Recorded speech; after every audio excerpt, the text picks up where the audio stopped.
इस वीडियो में हम बात करेंगे about 5 common reasons why people fail और कैसे हम उनसे अवॉइड करके अपने फेलियर को सक्सेस में कन्वर्ट कर सकते हैं। जो रीजंस मैं आपको बताने लगा हूँ खासतौर पे फेलियर की, वो मेरा एक अपना पॉइंट ऑफ व्यू है और मुझे लगता है कि और भी बहुत सारी रीजंस हो सकती हैं, तो आप इसको खुद भी थोड़ा सा एक्सप्लोर करके देखें।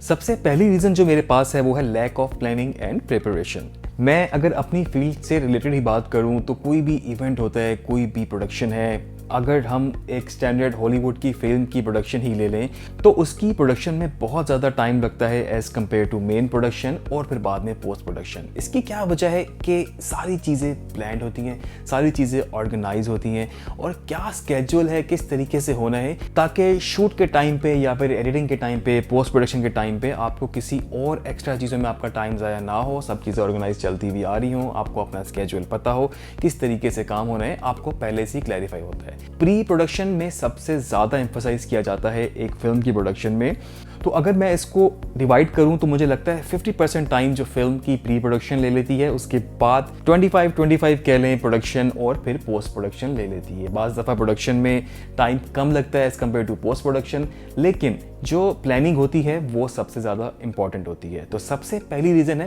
प्लानिंग और उस चीज़ के लिए प्रिपेयर होना। Second main reason fear of taking risk लेना बहुत ज़रूरी है, कैलकुलेटिव रिस्क लेना बहुत ज़रूरी है। अब आप ऐसे रिस्क भी नहीं ले सकते कि जिसमें आपको आउटकम्स ना पता हो या फिर आपने उसको कैलकुलेट ना किया हो और वो किसी तरीके से आपके लिए उल्टे नेगेटिव साबित ना हो जाए। तो आपको थोड़ा सा फियरलेस तो होना पड़ेगा, मतलब रिस्क लेना है, थोड़ा सा तरीके से लेना है। मे बी आप बहुत बड़ा रिस्क ना लें, आप छोटे छोटे रिस्क लें, स्टेप बाय स्टेप आगे जाके रिस्क लें। तो रिस्क लेने का खौफ अपनी जगह, लेकिन मुझे लगता है कि रिस्क लेना बहुत ज़रूरी है। मेरे अपने प्रोफेशनल कैरियर में मुझे लगता है मैंने बहुत ज़्यादा रिस्क लिए और कई दफ़ा इतने अच्छी आउटकम्स नहीं भी आई। तो उसके साथ साथ मुझे लगता है कि जो हार्डशिप्स थी इनकी वजह से मैंने काफ़ी कुछ ज़िंदगी में सीखा और मुझे ये तरीके भी आ गए कि किस तरीके से किसी चीज़ को ओवरकम करना है और अगर रिस्क लेना है तो किस हद तक लेना है। तो सेकंड रीज़न है आपके पास fear of taking risk.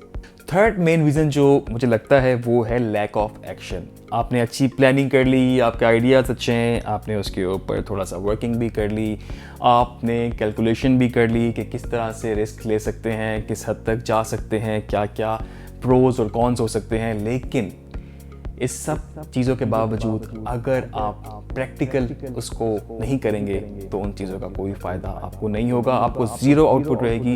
Action सबसे ज़्यादा ज़रूरी है। बहुत सारे लोग हैं जो कि मैंने सालों साल देखा है कि लोग आपसे डिस्कस करते हैं कि मेरे पास ये आइडिया है, मैं ऐसे करना चाहता हूँ, मेरा ये गोल है, मैं ये सोच रहा हूँ, और लिटरली सालों साल गुजर जाते हैं, उस पर इम्प्लीमेंट नहीं हो पाता। तो एग्जीक्यूशन बहुत ज़रूरी है और एक्शन उस पर बहुत ज़रूरी है कि आपको सारी चीज़ें प्लान करने के बाद आपको उसके ऊपर काम करना पड़ेगा, आपको प्रैक्टिकल स्टेप लेने पड़ेंगे। तो ये भी एक मेन रीज़न है कि लोग प्लानिंग के बावजूद उसके ऊपर काम नहीं कर पाते, उसके ऊपर एक्शन नहीं ले पाते, तो वो भी फेलियर का बायस बनती है। Fourth main reason negative mindset और सेल्फ डाउट आपको ज़िंदगी में किसी न किसी जगह पे रहता ही है। आपको लगता है कि ये मैं कर रहा हूँ सही है, नहीं है, क्या इसकी आउटकम्स होंगी, थोड़ी सी आपकी मोटिवेशन भी कम होती है उसकी वजह से। कभी कभी सेल्फ डाउट या फिर ये सारी नेगेटिविटीज़ बहुत पॉजिटिवली भी आपकी उस पर इम्पैक्ट करती हैं। हाँ, हो सकता है आप कुछ गलत स्टेप ले रहे हों जो कि सक्सेसफुल नहीं हैं, जो कि आजकल की मार्केट के हिसाब से नहीं है। तो यही सेल्फ डाउट्स तो हैं जो आपको थोड़ा सा इंडिकेट कर देते हैं पहले ही कि हाँ, इसका ये आउटकम हो सकती है, तो ये नहीं, इसकी जगह दूसरा रास्ता, कोई और वे आउट होगा, ज़रूर होगा, तो आप और सोल्यूशंस की तरफ जाते हैं। तो रीज़न तो ये नेगेटिव माइंडसेट और सेल्फ डाउट तो रहता ही है, लेकिन आप अगर किसी चीज़ को करने निकले हैं तो आप इसको ओवरकम बिल्कुल कर सकते हैं। और पांचवी कॉमन रीज़न मेरे हिसाब से no support and lack of motivation. बहुत ज़रूरी है कि अगर आपके पास एक आइडिया है या फिर आप किसी चीज़ के ऊपर काम कर रहे हैं तो आपको कहीं से कुछ मोटिवेशन उसमें ज़रूर मिले। मैं एग्जांपल देता हूँ कि बहुत सारी चीज़ें ऐसी होती हैं कि आप एक रेगुलर जॉब करते हैं, लेट्स सी आप 9 to 5 जॉब करते हैं एक, अगर आपको उसकी एक सैलरी मिलती है, अगर आपको कोई ज़्यादा पैसे ऑफ़र करे कि जी आज रात आप 4 घंटे और काम करें तो हम आपको जो आपकी सैलरी है वो हाफ सैलरी आपको देंगे, मेरा ख्याल से आपके लिए ना करना बहुत मुश्किल होगा।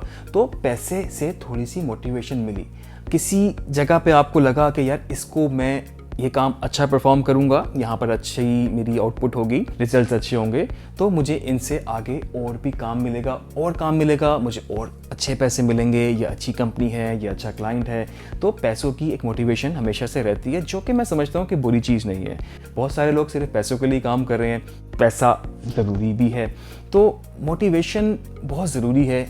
चलें, पैसे की बात हमने कर ली, आपके मोटिवेशन फैक्टर्स आपके सराउंडिंग्स हो सकती है, आपके दोस्त हो सकते हैं, आपके मेंटोर्स हो सकते हैं, आपके पेरेंट्स हो सकते हैं, आपके स्पाउस, बहन भाई सब शामिल हो सकते हैं। तो अगर आपको कहीं से मोटिवेशन नहीं मिले, कहीं से आपको सपोर्ट ना मिले, तो तब भी मुझे लगता है कि आपके फेलियर के चांसेस ज़्यादा होते हैं, और ये भी एक बहुत कॉमन रीज़न है कि आप सक्सेसफुल नहीं हो पाते।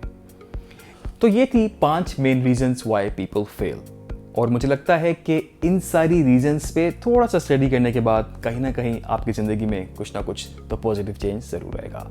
मुझे फीडबैक ज़रूर दीजिएगा, और अगर आपका कोई स्टेटमेंट हो, अगर आप कुछ और ऐड करना चाहते हैं, कुछ टॉपिक्स के रिलेटेड, कुछ और डिस्कशन से रिलेटेड, तो अपने कमेंट्स में मुझे ज़रूर बताइएगा। Thank you.